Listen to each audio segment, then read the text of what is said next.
Now disclaimer, I am in no way, shape, form, or fashion a professional colorist. I hope to one day be as good as the worst professional colorist out there. But I do know amateur when I see it, and these things are just things that scream amateur. So don't do these things unless you're going for a certain stylistic look for your footage.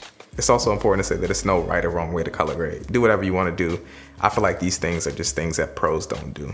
And the first mistake that just screams amateur when it comes to the color grading space, in my personal opinion, is going on way too intense with your grade. Whether it's your color grading from scratch or you just got your hands on a brand new LUT pack, dialing up the intensity way up and having the colors all out of whack and oversaturated just screams super amateur in my personal opinion. 9 times out of 10, a more natural look will look way better than a look that's oversaturated or just overdone. So keep it minimal. You start going too intense, you start looking like an amateur. Don't do this. Now the second thing that just screams amateur when it comes to the color grading space and actually goes hand in hand with the first thing that I just talked about is not color correcting your footage before you go in and do color grading. Now this is more so relevant when it comes to using a LUT for your footage. If you're going through and you're doing your color grading from scratch, more than likely you've at least done a little bit of color correcting to your footage. When it comes to using a LUT though, I feel like you should always go through and do general color correction to your footage before you even add a LUT to it. The biggest benefit of this is most of the time if you just go through and do general color correction to your footage, it'll look good out of the gate, which means that you won't have to go super intense with using your LUT, which is why I said it goes hand in hand with the first thing. Now the third thing that just screams complete amateur in the color grading space is not using the tools available to you within your editing software. Adobe Premiere Pro and Final Cut Pro tend to have so many tools within the programs that help you guys color grade a lot easier. So I put together a very small list of the tools that I use, also with a brief description on how you can use these things to help your color grading process. The first tool is scopes, more specifically the vector scope. Now if you head over to your vector scope within your editing program, it has a line on the actual scope that gives you a general area where your skin tone should be. So if you're color grading to make your skin tones pop, just looking at this little reference on this vector scope will give you guys a lot of information on where you should be as far as keeping your skin tones natural and making them pop within your color grade. It's a lot of other scopes, but that one in itself is very important when it comes to color grading. The second is the simple temperature slider. A lot of the times it's just you getting your white balance wrong on a shot when you're shooting it. So these simple temperature sliders will help you guys get your white balance back to normal and make the color grading process a lot easier. And the third thing is secondaries and hue adjustments. Now in Adobe Premiere Pro, they have this thing called secondaries, which allows you to select the color and adjust that color temperature to whatever you need it to be at. So if you're going through and you're trying to get your skin tones to pop and get them to look more natural, you can really just select the eyedrop tool within the secondaries, hover over every single color within the skin tone range and adjust that to make it so the skin tones pop within your footage when you're color grading.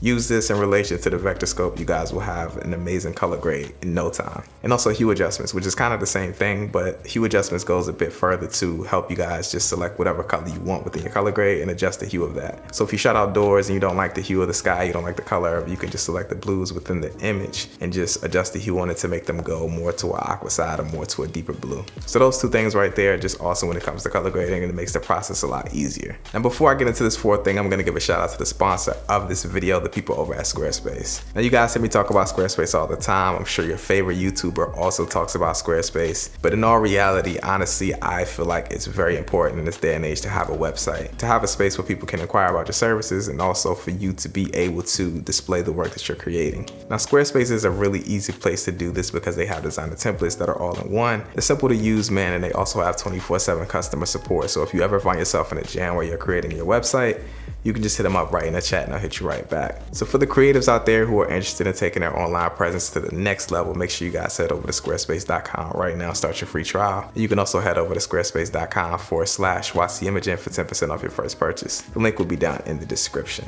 Now the fourth and final thing that kind of screams amateur when it comes to the color grading space is not coloring for mood. Now this isn't even just relevant to amateurs because I tend to neglect this from time to time also. Coloring for mood is very important, and it's something that professional colorists do all the time, whether it's a feature film, whether it's a short film, a commercial, all of that. Just coloring your scene for mood is very important. And this comes down to everything from recognizing what colors make you feel a certain way to really identifying the overall feel that you're trying to give off with the footage that you're doing. This concept also goes beyond color grading, and you can really dial in an emotion and a look within your color correction process as well. This can really be as simple as you having a subject in front of a window and you making the conscious decision to either silhouette the subject out to push more of a darker mood, or to blow the background out and completely expose the subject evenly for a more softer feel for the video. Figure out what emotion you're trying to push and embed that emotion into your color grade and your color correction process. So there it is, man. Those are 4 mistakes that you guys are gonna wanna avoid within the color grading process to make you not look like an amateur when you're doing this. If you guys have any other tips, make sure to drop those down in the comments to help the people out there get their color grades right, man. Color grading is an art. It takes a lot of time, and the best way to get yours perfectly down is to do as much practice as you can, man. Just practice, practice, practice. And like I said, there's no right or wrong way to do this. These are just things that I feel that professional projects, professional feature films